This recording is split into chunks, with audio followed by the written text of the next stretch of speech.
YouTube, what's going on? Trey back again, hit you with a video. Now this video right here comes straight out of Queens, New York, and I've been getting some weird videos out of Queens, New York, and most of them having to deal with murder or somebody being hung or stabbed. But as in the case of this video right here, we have a 7-year-old girl, precious girl, beautiful little angel, who allegedly, and I have to say allegedly, decides to play a trick on her mom, on her family, and basically try to fake hang herself, but end up allegedly, quote unquote, end up hanging herself in real life and actually end up taking her own life, allegedly. Even though I don't really believe that whole story, I mean, it is possible. But I'm going to read a snippet from this story and give my opinion, surely, as I go. Girl 7 years old is left brain dead after prank where she pretended to hang herself in the family's kitchen goes horribly wrong. Usually people will go to the damn shower, to their bedroom. I don't know about that kitchen part. Precise Tucker tied a bathrobe belt around her neck into the refrigerator. When her mom left the room, Tucker began to choke on chips she was eating. Now, how can she be eating chips and at the same time hanging herself? That's very suspect. Her mom removed the chips and performed CPR until the ambulance came. A doctor said Tucker failed every test and she was declared brain dead Thursday. A 7-year-old girl is brain dead after she tried to play a prank on her mom and accidentally hanged herself. Precise Tucker had tied one end of the bathrobe belt around her neck and the other on the handle of the refrigerator in the family's kitchen in Queens, New York. Pause. How did a 7-year-old at that age know how to do that? You know what I'm saying? I mean, to tie the bathrobe around her neck on one end of the handle of the refrigerator and the other one inside the kitchen somewhere. Who taught her how to do that? I mean, what movie she was watching? MacGyver? What show she was watching? I don't know.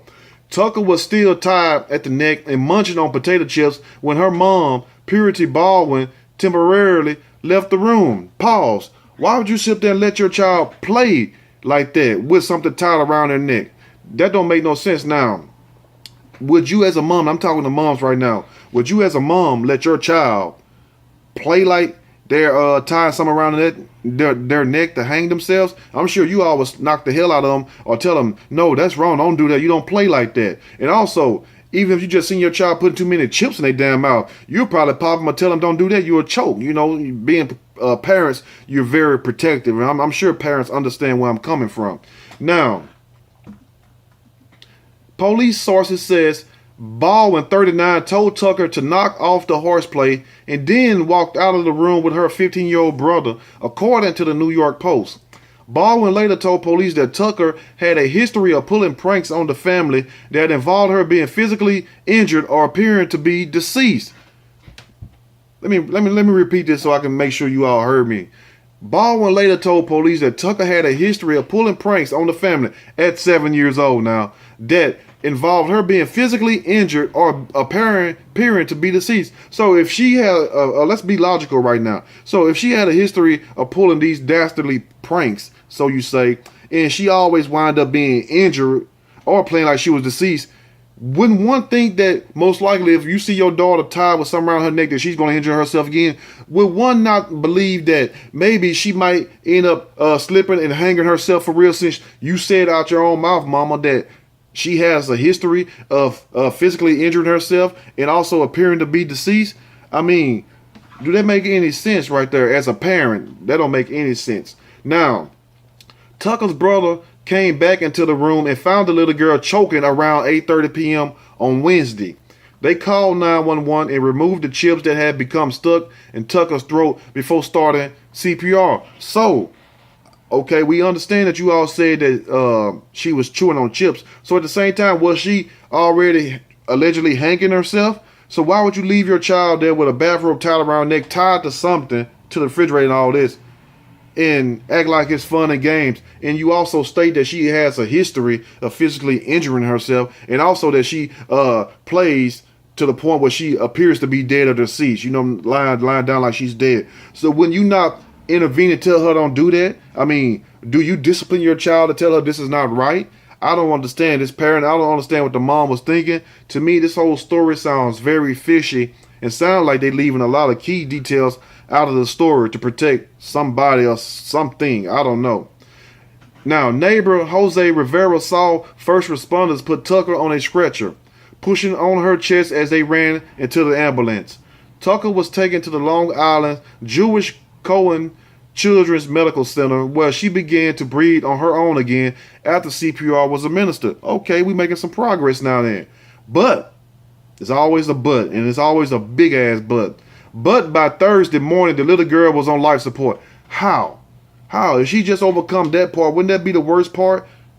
I mean, after allegedly fake hanging herself, then allegedly suffocating, then y'all able to make her breathe on her own again. But by Thursday morning, the little girl was on life support. I mean, what caused that life support? Because, I mean, for me thinking, and I'm not saying that it's impossible, but I'm trying to be rational and objective at the same time. For her to be on life support the next morning, which she was already able and back breathing the day before, what happened? Did something else get lodged in her throat? Did y'all not get the whole chip out? I mean, did she find another bathrobe? Because it's not like she got shot. It's not like she was battling cancer or something like that. Not trying to be funny, but to make a point. So what happened so bad through the night to make her wind up on life support the next day? These are the questions people need to ask. Now, a specialist had been called in the night before, and Tucker failed every test, Baldwin's sister told the newspaper. Every test, like what? For vital signs? That's the only thing I could think of. Vital signs test. Now, she has since been declared brain dead. But at the same time, they also says when she arrived to the Jewish Cohen Children's Medical Center that they administered CPR and she was able to breathe on her own again. So what happened throughout the night, that made things just turn so bad? I don't understand that part. That's the part that's not really being explained to me. You got to explain this shit to me about 10 times, because I think already that a lot of people be lying on these stories anyway, and it'd be totally different than what we're being told. That's why we have to dissect them and use our common sense, because they talk to some of us like we don't have common sense, and true enough, some of us don't, but most of us do.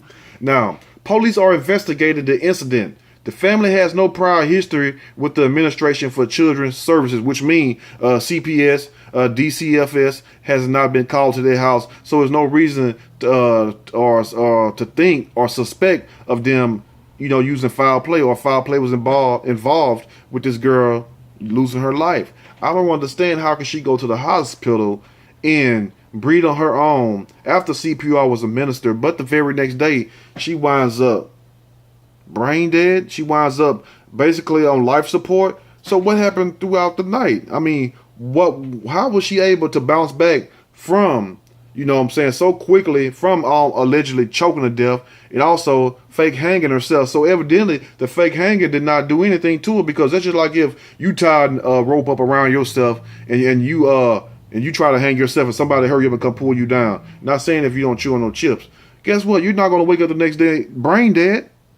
I mean, that's impossible. That's just like if you get shot right now in the arm. You're not going to wake up the next morning brain dead unless you done bled out, and you're not going to be brain dead then. You're just going to be damn dead or in a comatose state. So what happened throughout the night to make this child wind up on life support? That's not what's really being explained. Everything else got explained so good, if you will.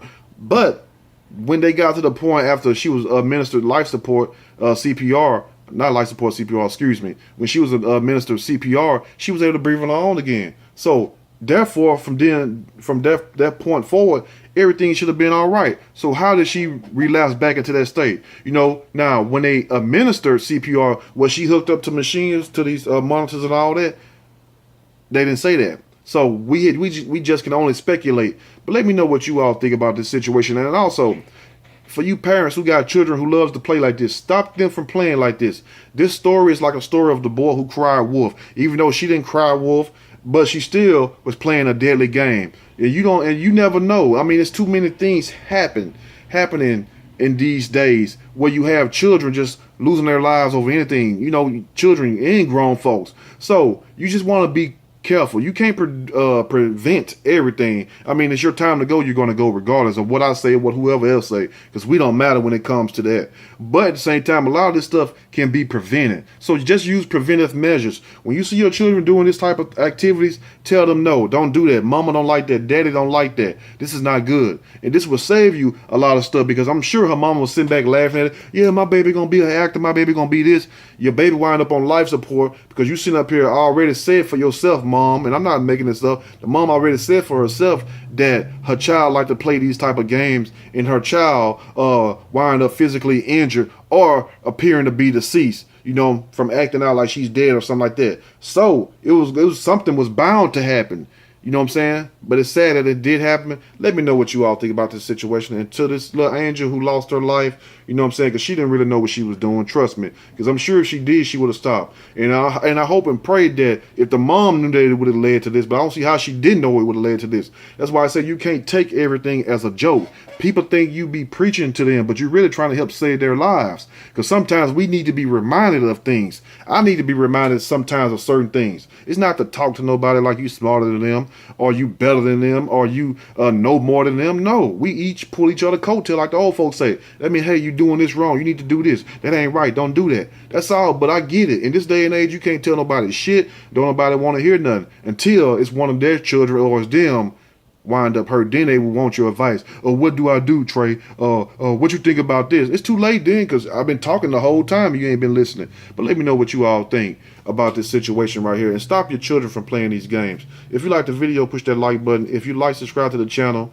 and definitely share the video. But at the same time, do not let your children think that it's okay to play these type of games, especially in this day and age. Y'all stay blessed and also stay woke. I'm out.